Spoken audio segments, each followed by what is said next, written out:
प्रिय छात्रों, जय श्री कृष्णा। मैं आपका अपना अंकित कुमार। आइए आज हम पढ़ने जा रहे हैं एनसीईआरटी कक्षा 10वीं के अध्याय 4, जिसका नाम है द्विघात समीकरण। तो आइए जान लेते हैं कि आखिर ये द्विघात समीकरण होता क्या है। तो हम द्विघात बहुपद से भलीभांति परिचित हैं, अर्थात जो ax² + bx + c बराबर 0 के रूप का होता है। अब इसको द्विघात इसलिए बोलते हैं कि इस पर जो चर की अधिकतम घात है वो 2 है। तो दोस्तों, इसको हम बोलेंगे द्विघात समीकरण का व्यापक रूप। यहाँ ध्यान देने वाली बात है कि जो a और b है, ये दोनों वास्तविक संख्याएं होती हैं, जहाँ पर a ≠ 0 होता है। अर्थात कहने का तात्पर्य यह है कि यहाँ पर इस वाले बहुपद में a का मान किसी भी स्थिति में शून्य नहीं हो सकता है। हाँ, b और c के मान शून्य हो सकते हैं। जैसे एक उदाहरण देख लेते हैं। जैसे मैं लिखूं 2x² + 2x + 3 = 0। तो यहाँ पर जो a का मान है वो 2 है, b का मान भी जो है 2 है और c का मान 3 है। तो इसको हम बोलेंगे कि यह द्विघात समीकरण है। क्यों है? क्योंकि यह इस रूप का है। इसका एक अन्य रूप भी हमें देखने को मिल सकता है।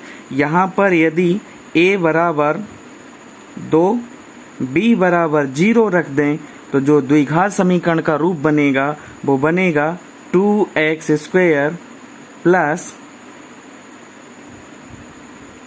0 प्लस यहाँ पे c का मान मान लीजिए रख लेते हैं 2, तो ये हो जाएगा 2 = 0, यानी कि 2x² + 2 = 0। तो इस प्रकार के समीकरण को भी हम द्विघात समीकरण बोल सकते हैं। तो यहाँ मेरा समझाने का तात्पर्य ये है कि यहाँ पर a ≠ 0 होगा, परंतु b और c के मान 0 हो सकते हैं। तो आइए इससे संबंधित कुछ प्रश्न देख लेते हैं। तो अध्याय 4 में प्रश्नावली 4.1 का पहला प्रश्न है, जांच कीजिए कि क्या निम्न द्विघात समीकरण है। तो आइए हम जांच कर लेते हैं कि क्या जो समीकरण दिए गए हैं क्या वो इस रूप में हैं या नहीं। यदि इस रूप में होंगे तो हम बोलेंगे कि जो समीकरण दिया गया है वो द्विघात समीकरण है, और यदि इस रूप का नहीं है तो हम बोलेंगे कि द्विघात समीकरण नहीं है। आइए देख लेते हैं। पहला प्रश्न है, x + 1 का होल स्क्वायर बराबर 2 × x - 3। तो सबसे पहले पहला नंबर डाल के हल। इसके बाद दिया है, जो दिया है उसी प्रश्न को हम लिख लेंगे। तो दिया है x + 1 का होल स्क्वायर बराबर 2x - 3। सवाल को ध्यान से देखने पर आपने एक सर्वसमका देखी होगी। वो सर्वसमका है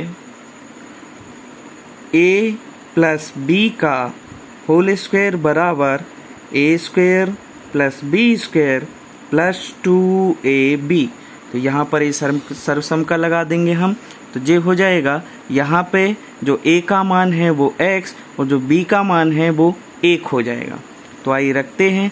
तो ये हो जाएगा a² मतलब x² + b² मतलब 1 का स्क्वायर प्लस 2 सूत्र का इंटू a मतलब x, b मतलब 1 बराबर, इसका हम अंदर गुणा कर देंगे।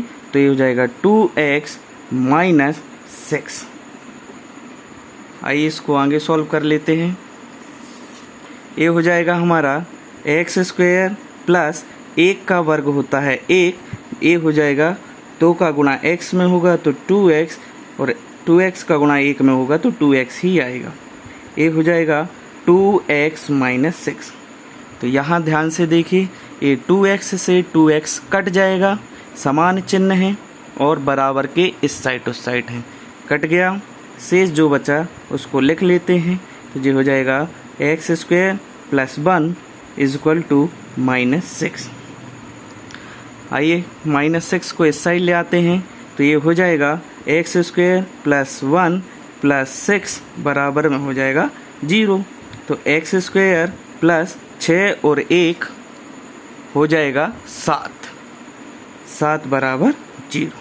तो यहाँ पर हल होके हमें a प्राप्त हुआ। देख लेते हैं, यहाँ पर यह जो है ax square plus bx plus c बराबर 0 के रूप का है, अतः यह द्विघात समीकरण है। इस प्रकार यह सॉल्व हो जाएगा।